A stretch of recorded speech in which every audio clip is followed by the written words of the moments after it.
올해 들어 이례적으로 전원회의를 3번이나 연 북한 지도부가 경제난과 식량난을 거듭 인정하면서 이를 극복하기 위한 사회 전반의 자력갱생을 강조하고 있습니다. 하지만 북한의 자력갱생 정책은 분명한 한계가 있으며 북한 경제 회복을 위해서는 비핵화 협상에 임하는 것이 핵심이라고 전문가들은 분석했습니다. 서울에서 김시영 기자가 보도합니다. 북한 노동당 기관지 노동신문은 29일 황해도 황주 수로공사에 투입된 노동자들의 사진을 실었습니다. 그러면서 이들 노동자들이 자력갱생, 간고분투의 혁명정신으로 과감한 공격전을 벌이고 있다고 소개했습니다. 북한 지도부는 지역 농어촌과 공장에서도 자력갱생과 반사회주의 투쟁에 집중하며 지난 1월 8차 당대회에서 꺼내든 경제과업 달성을 촉구하고 있습니다. 김정은 국무위원장은 지난 15일 노동당 중앙위원회 전원회의에서 인민들의 식량 형편이 어려워지고 있다고 밝혔고, 노동당 기관지 노동신문은 26일자 보도를 통해 태풍 등에 대한 실질적 대책 마련을 통한 식량 생산을 사활적 문제로 내세웠습니다. 한국 내 전문가들은 북한 경제의 특성상 자력갱생은 한계가 분명한데도 북한 정권은 이를 체제 안정에 이용하고 있다고 분석했습니다. 북한 경제는 자력적으로 경제 성장이 어려울 뿐만 아니라 자원이 풍부하지 않은 상태이기 때문에 대외 교류를 통해 가지고 경제 성장을 추구할 수밖에 없습니다.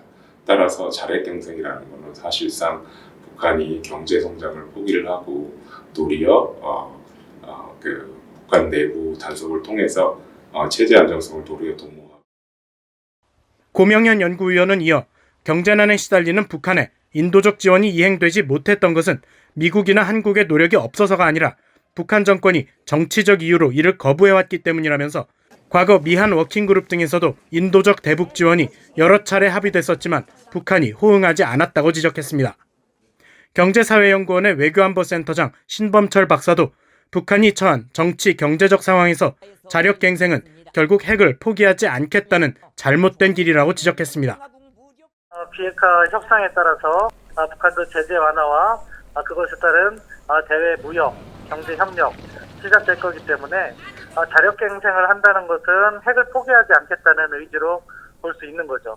때문에 지금 자력갱생이 잘못된 길로 가는 것이고 실질적으로 궁극적인 실패를 맛볼 것이다 이렇게 전망을 해요.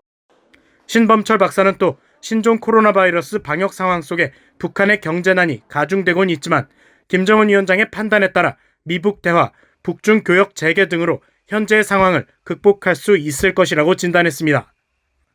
김 위원장이 만성적인 경제난에 처한 북한 주민을 생각한다면 핵과 미사일 개발에 자원을 집중시킬 것이 아니라 국제사회가 요구하는 비핵화 협상에 복귀해 제재 완화를 얻어가면서 북한 경제에 활력을 불어넣어야 한다는 설명입니다. 서울에서 VOA 뉴스 김시영입니다.